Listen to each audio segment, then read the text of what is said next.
Au nom du Père, et du Fils, et du Saint-Esprit. Amen. Mon Seigneur et mon Dieu, je crois de tout mon cœur que tu es ici, que tu me vois, que tu m'entends. Je t'adore à genoux devant toi.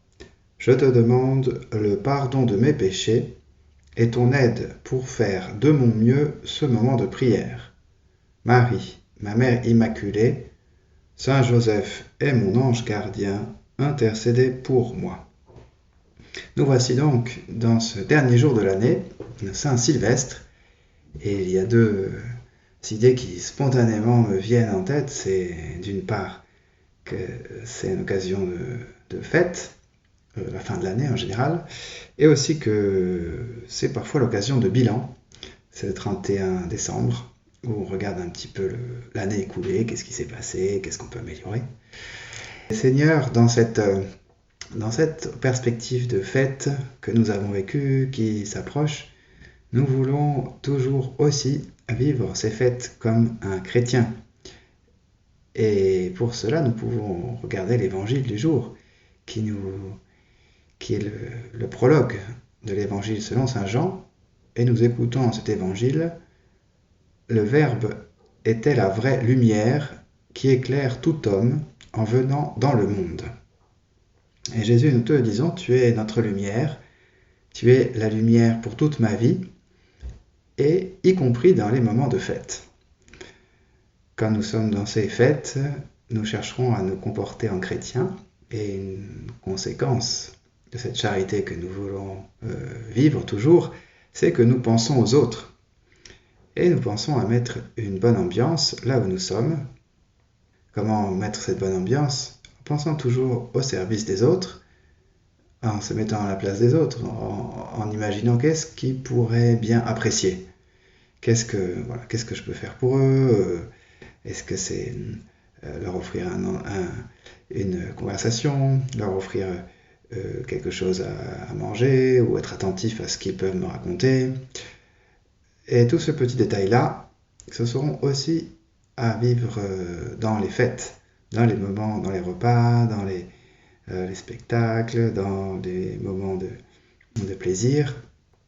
Notre pensée va dans ces personnes que le Seigneur a placées à nos côtés. Avec le service, je vis avec toi, Seigneur, comme lumière. Et je pense que voilà, les éclairages sont toujours très soignés dans les fêtes. Soit il y a des bougies, soit il y a des petites lumières, soit il y a des choses plus sympathiques. Mais ce que nous cherchons, c'est que le Seigneur soit une lumière intérieure. C'est lui qui nous guide, qui nous indique, mais voilà, là, il y a quelque chose qu'on pourrait faire pour vivre la charité, pour vivre avec toi, Seigneur, comme notre vraie lumière, comme cette grande lumière qui éclaire toujours, à tous les moments du jour et de la nuit.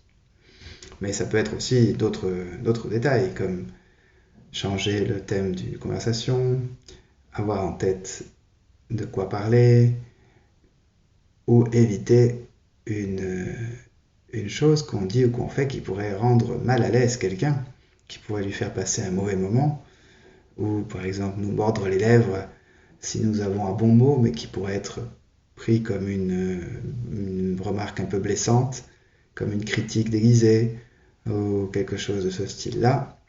Nous allons, Seigneur, offrir cela, Jésus, que tu sois toujours sur nos lèvres aussi, comme tu es dans notre corps. Nous te demandons cette charité, Seigneur, dans ces moments de préparation à la fête, peut-être. Et si nous continuons la suite du prologue, cet évangile selon saint Jean, nous écoutons, le Verbe était dans le monde, et le monde était venu par lui à l'existence. Et nous ne pouvons pas oublier, Seigneur, que ce monde, tout ce que nous apprécions, est venu parce que tu l'as voulu, parce que c'est toi qui l'as créé, Seigneur Jésus. Et derrière toutes les belles choses dont je profite dans le monde, il y a ton action. Il y a ton action d'avoir créé ce monde si beau, si riche, si passionnant et si plein de bons moments. Dans ces moments extraordinaires que nous passons, nous nous rappellerons que le Seigneur était dans le monde et que c'est par lui que le monde est venu. Et ce qui nous poussera à élever notre cœur pour te remercier, Seigneur.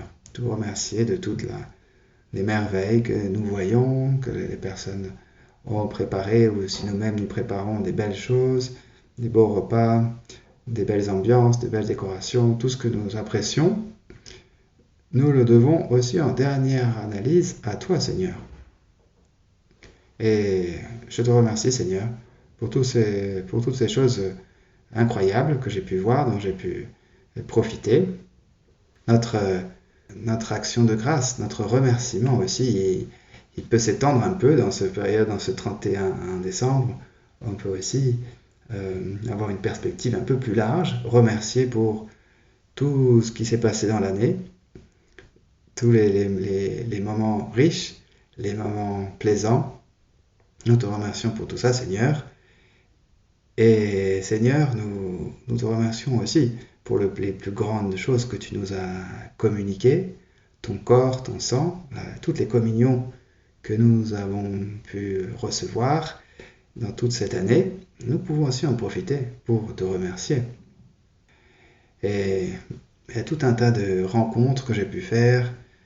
Je veux, Seigneur, te confier toutes ces personnes et te remercier pour tous ces visages, ces voix que j'ai entendues. Dans la suite du prologue, il y a comme une note un peu plus sombre, parce que nous avons « Le Verbe était dans le monde, et le monde était venu par lui à l'existence.